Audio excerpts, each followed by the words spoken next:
respiratory bacteriophages. And so I'll start with a very brief introduction to Vibrio cholera. So this is a gram-negative facultative pathogen that lives in aquatic reservoirs and can emerge to cause disease in humans following the ingestion of contaminated food or water.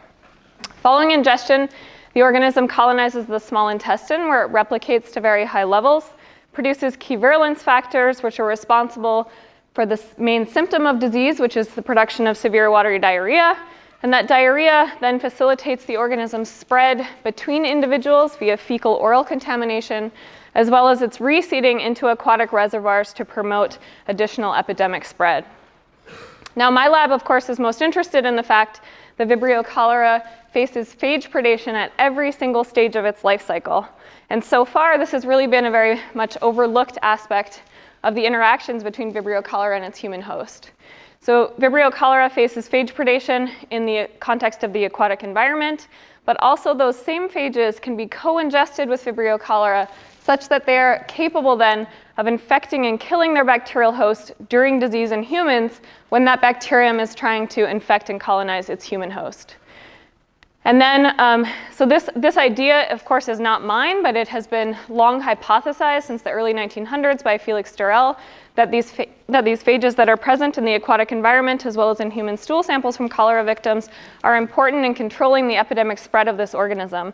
But little work has been done to investigate the molecular consequences of phage predation in this context, and that's really what my lab has focused on. So conceptually, how this, of course, could work is that co-ingested phages would be capable of infecting and killing phage-sensitive variants, which I'm showing in red, and lead to the selection of phage-resistant variants, which are shown in blue, which can emerge to dominate within host communities and be preferentially spread to others during an epidemic, and then, of course, eventually replace the aquatic reservoir of the bacterium. And you could imagine then, if this was the case, that of course these phages could promote sort of a switch in the abundance of phage-sensitive variants to a more dramatic increase in phage-resistant variants over time. This very simple idea is, of course, contingent on the idea that these blue variants need to be able to maintain their capacity to infect humans and persist in aquatic reservoirs in order to emerge to dominate these environments. But this is sort of the simplistic model that we're working under and looking for evidence of if phage predation can actually do this and promote the evolution of epidemic strains in this manner. And so, of course, this is not a sort of one-way interaction, but of course, phages can co-evolve to overcome basically any resistance barrier that bacteria can throw up at them. And so we're very interested in using this as sort of a platform to discover not only novel ways by which bacteriophages can impact the evolution of Vibrio cholera, but also as a platform to better understand how phages can evolve naturally in the real world to evolve to overcome bacterial defense systems. So in order to do this in sort of what I perceive to be the most natural context, which is clinical samples from cholera victims, we actively pursue these goals in the context of human infection. And to do that, we look at patients that have cholera from endemic regions, look at their stool samples, and ask what bacteria and phages are there, and look for evidence of molecular coevolution. So not surprisingly, Vibrio cholera is endemic in many parts of the world where there's lacking access to clean drinking water and proper sanitation. This includes many areas of the world, such as Africa and Southeast Asia, which you would predict cholera to be endemic in. So this is a map showing areas reporting outbreaks from 2010 to 2014 to the WHO. There are many countries on here that are colored white because they don't report cholera. Case in point is where we get all of our clinical samples from, or the majority of clinical samples, and that's Bangladesh. So Bangladesh is a country that doesn't report cholera to the WHO, so it's really difficult to really understand how much cholera is there. But I can tell you that this is a country that is endemic for cholera and also suffers from regular epidemic cholera outbreaks that are highly predictable. So they happen twice a year in May and October. And so we get all of our clinical samples from this region. What's also particularly noteworthy about Bangladesh and the surrounding area is that this region is really thought of as a hotbed of cholera evolution.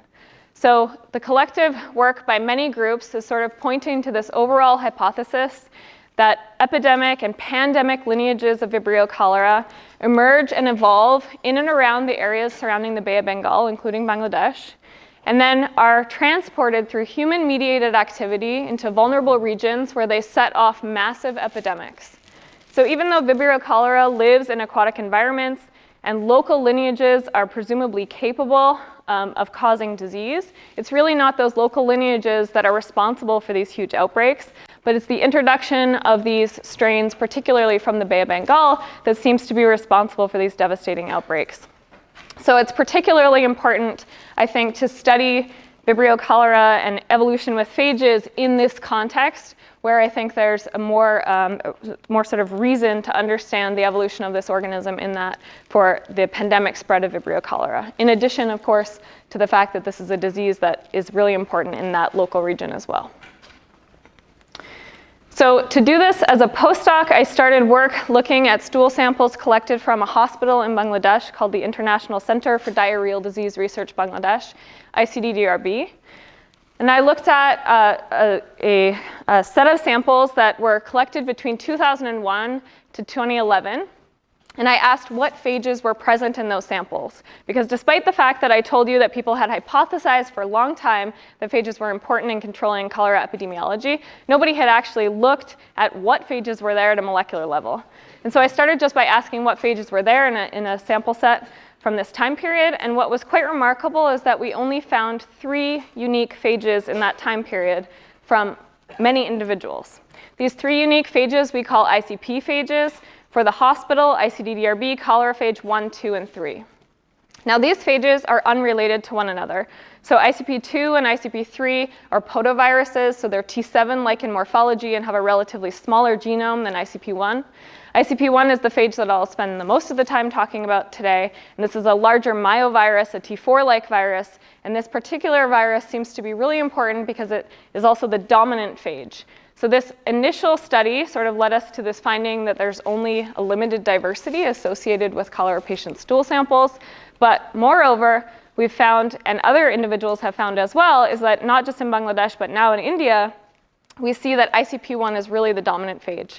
So most of the time when we get a cholera patient stool sample and we find a phage in there coexisting with Vibrio in that stool sample, it's ICP1. And other individuals have looked in environmental reservoirs and also found ICP1 in the environment, so consistent with sort of the overall model. So now we have a scenario where we have many ICP1 isolates collected over a near 18-year period, 17-year period, and we can ask questions about how this particular phage is co-evolving with Vibrio cholera. So we anticipate that Vibrio cholera to persist and cause disease in humans will need to have come up with ways to avoid predation by this specific phage, and that this specific phage, in order to persist over the 17-year period, would need to overcome and evolve those resistance barriers. And so what evidence do we actually have that there is coevolution specifically between ICP1 and Vibrio cholera? So in terms of the Vibrio cholera genome, we know that Vibrio cholera has 2 chromosomes, and embedded in the small chromosome are these islands that we call phage-inducible chromosomal island-like elements, or PLEs, that confer specific resistance to ICP1. So these are novel genomic islands that we discovered that confer resistance to ICP1. This is showing you just the large and small chromosome. As I mentioned, the outward and inward sort of lines here represent the large collection of mobile genetic elements that any given isolate of Vibrio cholera can have. And of course, like many bacteria, Vibrio cholera uses these horizontally acquired elements to confer specific fitness advantages in the presence of a given pressure. Most of these islands don't have known functions. And of course, these were annotated as just genomic islands, but nobody knew the function. And we subsequently have discovered that they confer specific resistance to ICP1. So what this looks like then is that if you infect an isogenic strain of Vibrio cholera that either doesn't have PLE or does have PLE, ICP1 will produce approximately 90 infectious particles within a single round of infection. But in a PLE-positive cell, you get 0. So it's not just a reduction, it's a complete block in phage production. And when you look at the sort of architecture of this chromosomal island, there is really nothing obvious that tells you how this island could be blocking phage infection. So this island encodes an integrase, which is of course not surprising given that it's a horizontally acquired element. It encodes some 25 predicted or so open reading frames, most of which don't have any informative homology. And the entire island I first discovered in a clinical isolate from the ICDRB in 2011. Retrospective analysis, as well as subsequent analysis that we're still doing, indicates that Pli-positive strains of Vibrio cholera first emerged in this clinical data set around 2009 and then became subsequently fixed in that population, such that nearly all clinical isolates we see from this hospital today all have Pli. So suggesting that this Pli is conferring a fitness advantage, which of course I already told you is to protect against ICP1 infection. What I also told you is that ICP1 persists in this data set. So we have ICP1 isolates from 2001 going all the way to 2017. And yet Pli is there and it's become fixed in the population. And how can we explain this? So when we look at ICP1 collected over time in this area, what we can see is evidence of ICP1 also evolving accessory elements to overcome Pli activity. So to explain this a little bit further, what I'm showing you here is a Brig alignment of the ICP1 consensus genome. So this is effectively the pan-genome of all ICP1 isolates that we've collected. An individual isolate is anywhere between 120 to 130 kilobase pairs. Each isolate here is in a colored circle going from the earliest isolate to the most recent isolate that is on this map in green. Areas that are solid colored here, flanked by the red arrows on the outside, indicate conserved regions of the ICP1 genome. So basically all ICP1 isolates have a conserved set of open reading frames of about 185 highly conserved open reading frames. This is what makes an ICP1 phage an ICP1 phage. It's quite stable over this longer period of time from nature.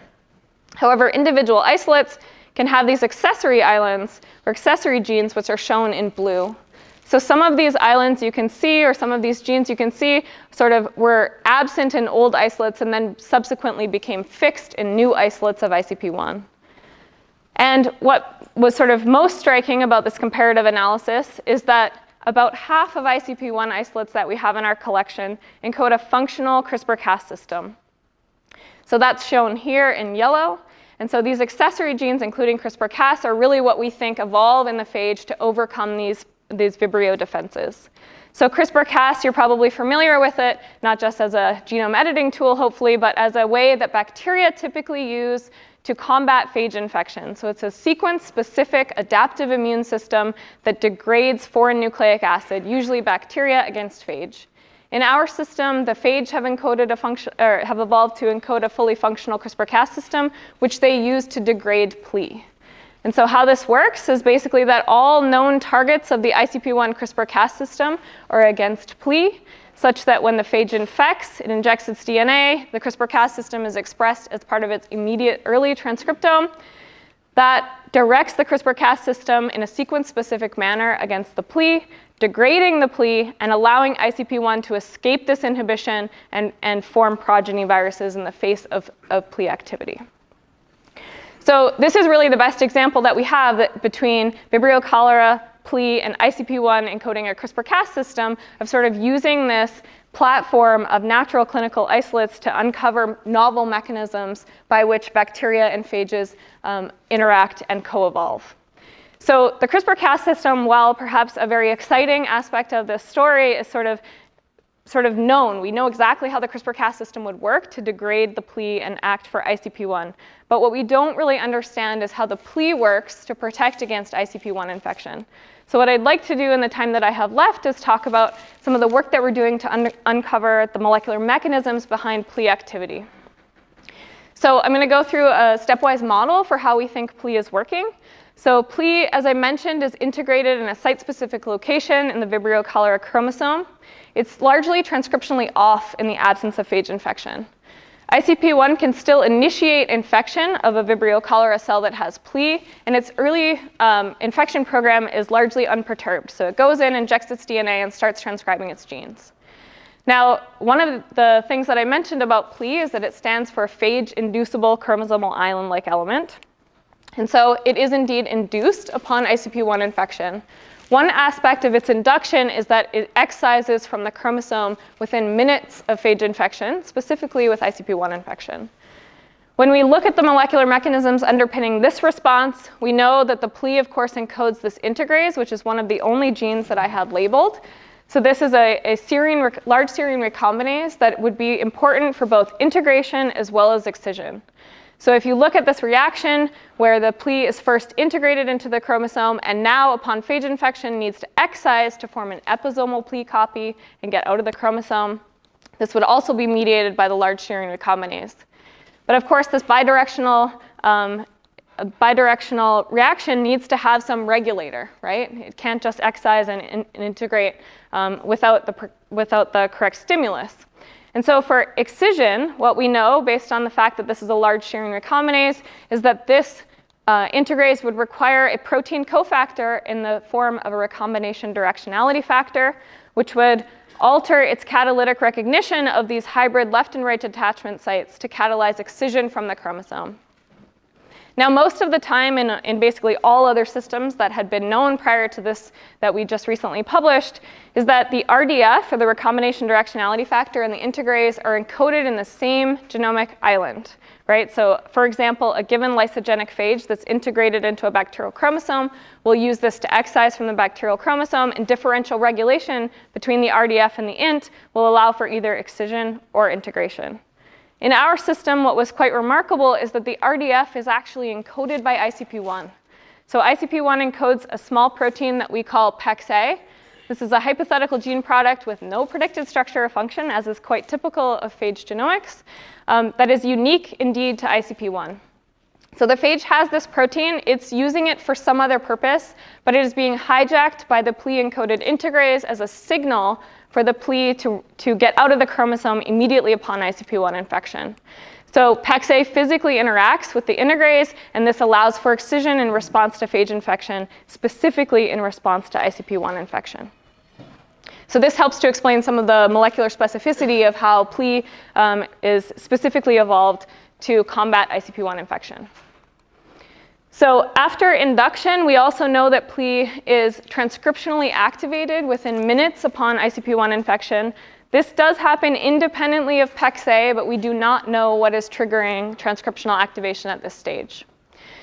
So once the pli is out of the chromosome, it also replicates to very high levels. And at this stage, it looks much like a phage parasite. So the next thing that happens is that it actually will steal packaging material from ICP1 structural components to package itself into an infectious phage-like particle that now just harbors the pli genome. And then these infectious phage-like particles can go on to spread the pli genome to neighboring cells, where the pli-encoded integrase, again, will integrate the mobile genetic element into the recipient chromosome and render that cell resistant to ICP1 infection. So what also happens in terms of the fate of this individual cell then is that this individual cell still dies in response to ICP1 infection. And in fact, it lyses faster than when ICP1 infects the cell alone. And I'm going to come back to that in a moment. And so we don't entirely understand, or in fact barely understand, what exactly is inhibiting ICP1 for the pli activity to work. So we're actively pursuing the mechanism that actually results in this complete obliteration of ICP1 production in an infected cell. But nonetheless, this infected cell dies. It produces no progeny phage, which means that in a population of cells confronted by ICP1, some cells will die, but they'll produce no progeny viruses, and the population as a whole will survive. And this is how it protects against ICP1 infection. So I'm going to spend a little bit of time talking about some unpublished data on the accelerated lysis phenotype. So this is something that caught our eye sort of early on because it's one of the most obvious phenotypes, the differences between pli-positive infection and pli-minus infection. And we thought about how accelerated lysis could be beneficial for the pli in terms of inhibiting ICP1. So of course, all phages need to accurately time their lysis parameter or lysis kinetics to be after infectious progeny have assembled. And so lysis timing after assembly is really important to release those progeny viruses. And if you lyse the cell too early, what could happen is either a complete block in phage production or perhaps just a reduction in the number of phage particles that are able to be assembled prior to lysis happening. So this is indeed what happens in a Vibrio cholera infection. In the absence of pli, there's a defined lysis time, and then in the presence of pli, you get accelerated lysis. If you look at this just by cell density using OD600, you can see this where Ple- cells infected with ICP1 gradually lyse over a 90-minute period at a multiplicity of infection of 5, whereas Ple-positive cells lyse very rapidly in a very unique pattern where they're sort of not all lysing gradually, but they all seem to lyse at once at 20 minutes post-infection. So we wanted to understand what was responsible for this accelerated lysis, and to do that, an undergrad in the lab took a very brute force approach, which was to clone each of these 25 predicted open reading frames under an inducible promoter in the Vibrio cholera chromosome, and then a postdoc in my lab asked if those expression constructs could be sufficient for accelerated lysis in the presence of phage infection. So which of these genes, if any, are responsible for accelerated lysis? And what she found was one gene that she's called FAST. And this gene, when induced in Vibrio cholera chromosome, will recapitulate the lysis dynamics of a Ple-positive culture. So just that gene alone is sufficient to cause accelerated lysis. And so next she wanted to ask if FAST induction would actually result in lower progeny virus production when ICP1 infects the cells. And so here what she did is we have this, remember this timing where we have a gradual lysis, typically over a 90-minute time scale when ICP1 infects. We now have an expression system where we can induce FAST at different times post-infection. And what we would anticipate is if you induce FAST late in infection, you would get some moderate reduction in phage titer. You induce it earlier, you'd get less phage being produced, and so on, until perhaps you could induce it so early that you would completely obliterate or greatly reduce the number of phage progeny that are being produced. So that was what would have been sort of the perfect scenario. We almost got there. So what she actually was able to show is that the earlier you induce FAST, the fewer phage particles you get out compared to an uninduced control. If you induce late in infection or later in infection, even at 20 and 40 minutes post-infection, you're not able to reduce the number of progeny viruses that are getting out. So this indicates that this accelerated lysis is part of the mechanism that contributes to reducing phage production in this system, but it's not sufficient to explain the complete lack of phage production in our system. So this is part of it, but not the entire answer. In terms of the mechanism of how FAST is actually lysing the cells, what we know is that in uninfected cells, induced FAST is actually not detrimental to Vibrio cholera. So it can't lyse cells in the absence of phage. It only will lyse cells in the presence of phage infection. And so how we're currently thinking about this is working is that ICP1 would need to encode several proteins that would be responsible for lysing Vibrio cholera at the end of the infection cycle. That would include an intermembrane spanning holin that would allow access of the endolysin to the periplasmic space to degrade the peptidoglycan, as well as a spannin that would be responsible for the inner and outer membrane fusion to terminate lysis. Now, in other systems, it is well known that holins are really what time lysis. So the aggregation and the oligomerization of holins in the inner membrane is what stimulates lysis at a particular time point. And this timing then can be modulated by proteins that are referred to as antiholins and anti-antiholins. So antiholins will prevent the aggregation of these holins so that you limit lysis, so that you delay lysis, right?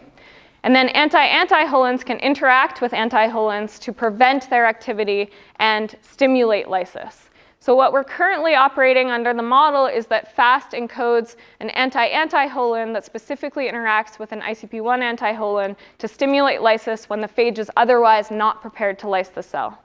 And we're currently pursuing some biochemical experiments to see if we're on the right path.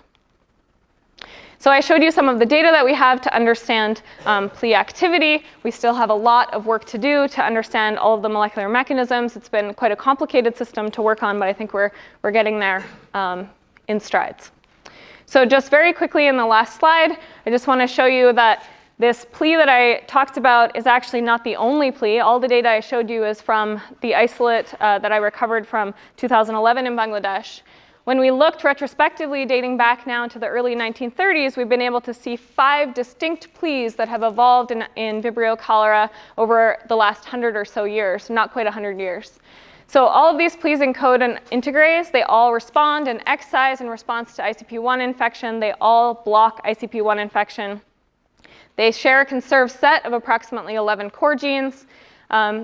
And as I mentioned, ICP1 interference is conserved in all of these pleas, and there's no evidence that these pleas can block infection by any other phages, indicating that ICP1 and the pleas have been co-evolving for many years.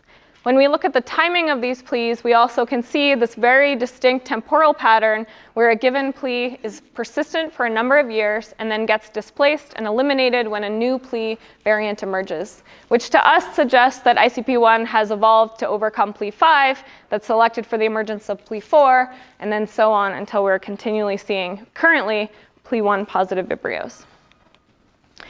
So what I went through today, and I don't know why this is getting all squished, but what I went through today is our sort of model by which we study clinical samples of Vibrio cholera and phages to understand the molecular coevolution between phages and Vibrio cholera as a system to study novel mechanisms, but also better understand the evolution of a pathogen that is really important.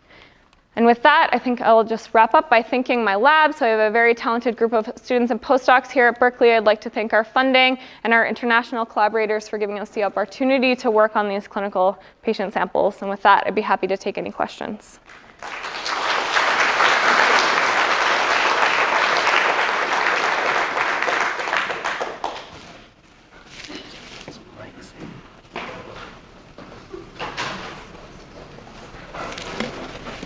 Great. What do you know about the mechanism of induction of ICP? Is that also ICP1 specific, or can you infect with other phages and use not restrict? And then the other question is aside from FAST, is there anything about flea induction that is toxic to the cells in the absence of sort of a productive ICP1 infection, so if we prevented, say, capsid formation or something that could be stolen, would the cells still die? Right. So, yeah, so the question, to repeat it, the first part of the question was, can we induce plea activity with any other phages, even if it doesn't lead to plea interference? And do we know what's driving that? We do not know what's driving that. We're working on some reporter systems to see if we can detect transcriptional activation in the absence of ICP1 or in any other phages. So far, no, it seems to be specific to ICP1, but it's really hard to know that you're testing all the right other phages, right? So we're definitely testing the phages that we find in clinical isolates besides ICP1, and they don't induce, but we don't know the molecular input for that. And the last part of the question was, is there anything else about plea activity that kills the cell? Yeah, so in the collection, the library collection that my undergrad produced, where she cloned each of those 25 predicted open reading frames, we do have one protein that, when induced, is very toxic to Vibrio cholera. It is highly expressed during at transcriptomic data that I didn't have time to show you. It's highly expressed during plea activation. We don't know if that's what's responsible for killing the cell. It's not responsible for accelerated lysis, but it is incredibly toxic to Vibrio cholera when induced. Unfortunately, as with all of these genes, you can knock out any of them and plea still works. So that's been a massive sort of bottleneck in figuring this all out. So that there's a lot of things that are sufficient but not necessary. So, yep. So the three elements are transduced by the ICP1 particles. They are. Is there a specific sequence that's included in plea that will mediate this process, or is it random? We don't know the specific process. We have, or so I should repeat the question. So does plea get transduced by ICP1 particles, and is there a specific sequence in the plea genome that dictates that transduction? So we do think there is a specific sequence. We don't know the sequence. So when you put, for example, an antibiotic resistance cassette elsewhere in the chromosome, you cannot get transduction of that. You cannot get transduction of a high copy plasmid by ICP1. So it seems to be that there's some sequence in the plea genome that's responsible for that. We have some hints for that, but we haven't narrowed it completely down yet. Yeah. Last question. Just here. Would it be appropriate to think about plea as sort of like a lysogenic phage becoming lytic? I mean, can you think about it as a phage itself? Yeah, so I think an appropriate way to think about it is as a phage parasite. So it doesn't have the components necessary or sufficient to package itself and spread. So it doesn't have structural components. It doesn't have any capsid genes, tail fibers, anything. So it relies on ICP1, parasitizes it to facilitate its own spread. So it's sort of a distinction that I think is almost irrelevant whether or not it's a phage parasite or a resistance mechanism. It definitely blocks ICP1 completely, so the fitness advantage it's providing the host is to block ICP1. But it does itself benefit from ICP1 infection because it can be mobilized. Right. I was just thinking about this as like, you propose it as kind of a battleground of bacteria and phages, but I'm just wondering if you can think about it also as like a battle between phage and phage-like elements. Absolutely. In a bacteria. Absolutely, yeah. The whole intracellular battleground, I think, is definitely where to look at it. Yep. Thank you. So let's go to the next speaker. So Andrea Grammatica is working on HIV, and as you know, one of the problems of HIV is latency, and one of the new avenues